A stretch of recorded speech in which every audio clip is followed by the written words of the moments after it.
यार किट्टू, मैं बहुत बोर हो रही हूँ, कोई हिंदी गाना सुना देना यार। अबे क्या हिंदी गाने, मेरे पास नाम ही मतलब हिंदी गाने का, मेरे तो विश्वास ही उठ गया हिंदी गानों पे से। क्यों बहन? तूने वो गाना सुना है, तू धरती के चाहे किसी भी कोने पे रहे, तुझे तेरी खुशबू से पहचान लूंगा। साला वो आशिक है या कुत्ता जो खुशबू से पहचान लेगा? और बहन तूने वो गाना सुना है, राजा को रानी से प्यार हो गया तो हमारे यहाँ क्या नौकरानी से होता है?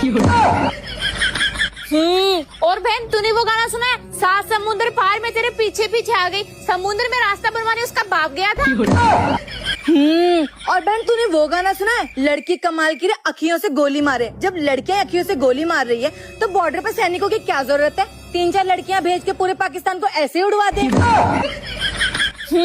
और बहन तूने वो गाना सुना है, सुबह से लेके शाम तक, शाम से लेके रात तक, रात से लेके सुबह तक, सुबह से लेके फिर शाम तक तुम मुझसे प्यार करो। अभी जब वो प्यार ही करता रहेगा तो दिहाड़ी पे उसका बाप जाएगा।